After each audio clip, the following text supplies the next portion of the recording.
Have you still kept your hand in chariot racing? Can you still Well, go around and You know, it's an interesting thing. A month or so ago, Metro held an auction and sold all their old props and costumes, and word seemed to be getting around that I was intent on making a bid for the Chariot, which I had no intention of doing at all. Now, you know, people kept calling up and saying, when are you going to come over and bid? You know, they're bidding on the Chariot. They're selling the Chariot next week.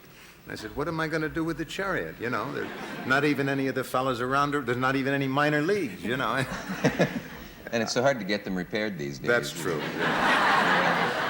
I mean, So who got your Chariot, do you know? A little old lady in Pasadena. I think she's planting geraniums in it. Won't drive it over 20 miles an hour. Who did break her hand slapping you? Where did I get that? Jennifer Jones. Yeah, that's true. How'd that happen? Well, it was on the scene, you know. Yeah. I mean, she just is a very strong girl.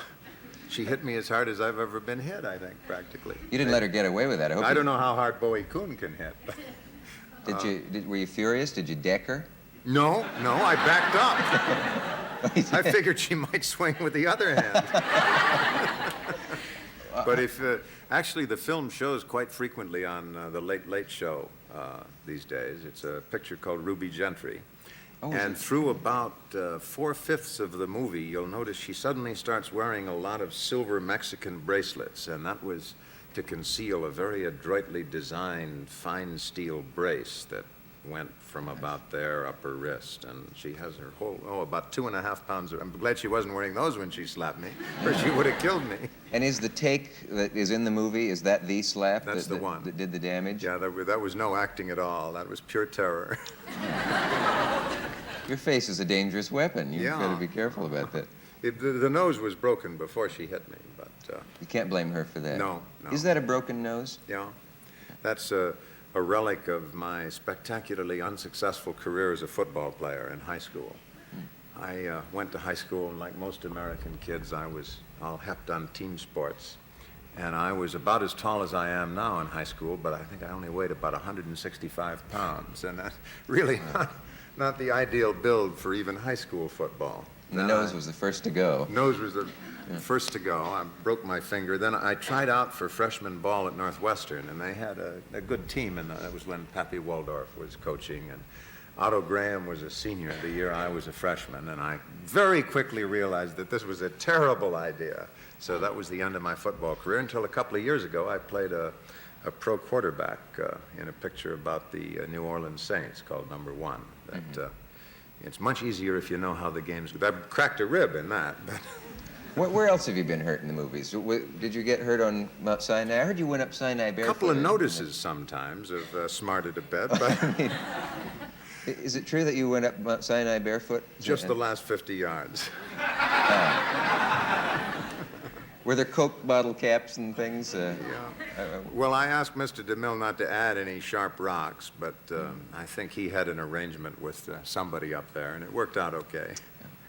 And you played the voice of God once, and what was that? That was, I suppose it's long past the event now, but this was supposed to be a deep, dark secret at the time, but for the dialogue between Moses and the burning bush, which is presumed to be the voice of God, after going through any number of trial voices on it, why I did the voice of God, which is reasonable because I suppose where do you hear the voice of God but inside yourself? So my voice would do as well as anyone's.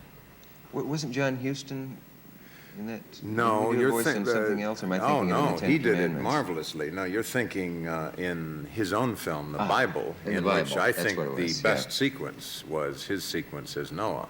Yeah. And he did his own, again, when he was conversing with God, why he was God too. So I'm going to ask you something now that I've never asked a Bill guest. Cosby does a pretty good dialogue with between Yes. Noah and God too. Do you mind going back to your nose for just a moment? No, it's all right. If I'd known we were going to be concentrating on it so much, I'd have had him put some makeup on it. I heard that you put a plastic noodle up your nose. Now, I think that's one of the most wonderful things I've ever heard about. That's this little nervous habit I have. No. I do that too, and I'm so glad to find someone else who does it. What is that? This was for the agony and the ecstasy, and Michelangelo's nose, if you can believe it, was even more broken than mine is. And so, in an attempt to distort it more to the side, they just put a plastic, you could call it a noodle, I guess, up, and it pulled it out to one side. The hole in it, obviously, was to breathe through. Remember that, folks, when you put bear that noodles in up your nose. You're giving them all these little things to watch for in my old movies. Yes. All Keep their mind on it. Nose and face oriented, all Yeah. of them.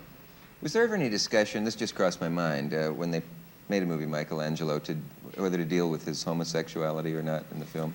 Well, this is, I've read most of the background material on it, and it's, in the first place, in my opinion, widely misunderstood. People hear that about Michelangelo, and they equate it with their favorite hairdresser, you know. And it really was... Who may not be either, just to be fair. Just to be fair. Michelangelo was, with the exception of Shakespeare, I suppose the most talented man who ever lived, and probably the most misanthropic, the most impossible as a human being. He had no social capacity at all. He wasn't really interested not only in sex, but in food or clothes or anything. All he cared about was somebody gave him a block of marble and a chisel and get out of the way. And 3 years later, you'd have the David or the Moses. As far as I can determine, there were 4 relationships in his life that meant anything to him at all, and that's counting the, 11 popes he worked for. 2 of them were men, 2 of them were women.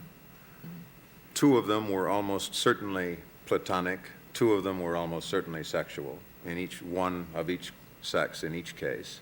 Interestingly enough, both of the sexual relationships, which were of relatively brief duration and not really terribly important to him then, were in his later years, in his 60s, when the incredible creative energies that really were, I think, like a cancer in him, were beginning to burn down a little. This would have given the character another dimension on the screen. Did they decide to not... Well, in the first place, the period that the film covered were the 4 years that he spent painting the Sistine ceiling. Sure. And I promise you, he hardly did he wasn't even talking to anybody in those 4 years, let alone going to bed with them. Yeah. But in the sequel... How many generals have you played, sir? Jackson. Strange question. Gordon. That character... Do commanders-in-chief count? I've played 3 presidents. I would think they would. Have you ever just played a slob? The guy I played in Will Penny, you'd have to call kind of a sloppy guy. He was illiterate, right. you know. Yes, I think you would suddenly get the urge to play a role where you were allowed to drool and a lot of things that you just never do. Well, that's one of the things that appealed to me about Will Penny, which I liked enormously. It went generally unrecognized as a film, but, you know, I liked it. Who ever got a part that you wanted? Oh, boy, lots and lots of people. Yeah. Was there one that was a heartbreaker for you? That stands Every out in part your you mind? lose is a heartbreaker. Well, I remember very early in my career, and obviously long before they adjusted the aim of the film in the direction it should have gone, Stanley Kramer offered me High Noon when they had it. And before somebody pointed out it should be an older guy and should obviously be Gary Cooper, and which is one of the reasons it became a great film. But I must say that's one of the castings I agree with, though. You're glad it turned out that way? Absolutely. Yeah. Is there anything you won't do on screen? Have you ever refused to do a scene? Oh, sure. You mean there's a lot of times you disagree with the concept of a scene, the writing, the directing. My rule of thumb on it is the director is supposed to be the captain, and I always say at the beginning, I have a loud voice and argue a lot, but if you ever get tired of arguing, well, I just say, look, do it this way because I want you to do it this way, and I think the actor is supposed to do it then. There are, you know, Dennis Hopper and a couple of guys would disagree with me, but I think that's the way you're supposed to play it. But isn't that admitting ahead that you will finally give in? Sure. Yeah. I think you have to. Yeah. You Because can't. the director has to make the picture finally, is that it? Of course. Yeah. Film is the director's medium. on the stage. Finally, the curtain goes up and the director goes across the street to Sardi's and gets smashed. And it And later by the belongs- critics. and it belongs to the actor. It's actor's country. But film, which is something writers often don't understand either. Film is not an actor's medium. It's not a writer's medium. It is a director's medium. The film only exists in the director's mind, really. Even when you've shot it, you can finish the whole picture. People say, well, how did it turn out? You say, I have no idea. You know, half the time I'm involved in the pictures I make from the very beginning, perhaps the first person involved. And I've seen the various versions of the script, involved in the casting and, you know, the design and all that stuff. And even so, I see the dailies and the rough cuts of the scene.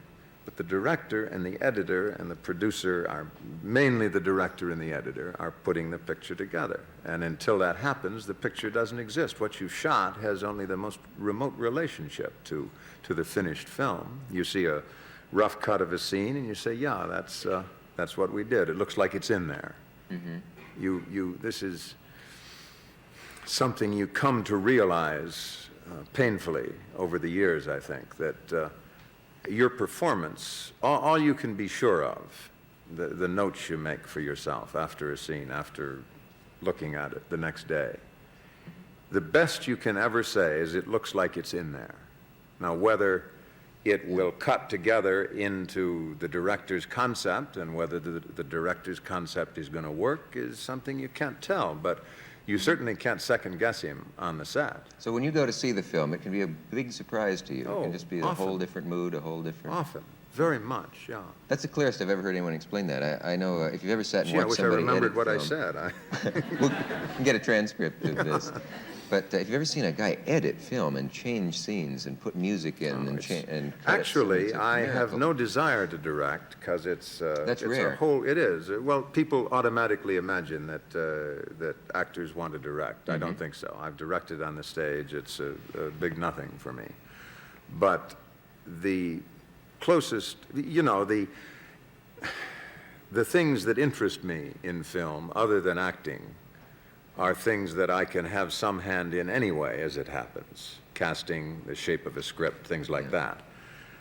And the only other part of it that would attract me at all is the editing. I made a picture with Orson Welles once, and I spent a picture called Touch of Evil. Touch of Evil. Oh, of course. Yeah. And Welles is probably the most talented single guy I've ever worked for in terms of just that single element of talent. That's not the only thing. It's, you know, like saying a pitcher has great control, but that may not be all, you know. He still may not be a great pitcher. But that one thing, Welles had so much. And I remember I spent a couple of weeks after the picture was finished, sitting in the cutting room watching him, and it's like a guy putting a watch together. And he'd sit there with these big cigars dropping ashes all over the film, and taking sometimes the moving of 3 frames of film from here to there can, I promise you, make more of a contribution to the scene than what the actor did with the whole scene. That's so film is that kind of a exciting medium. to me, that Yeah, talent, to it's be able to fascinating. take strips of film. It's almost like these guys who can keep several chess games in their head at Sure, once. exactly. How can you know It's that and kind picture of how a it's going to medium. look by removing a That's few exactly. frames? It's more like chess than anything else.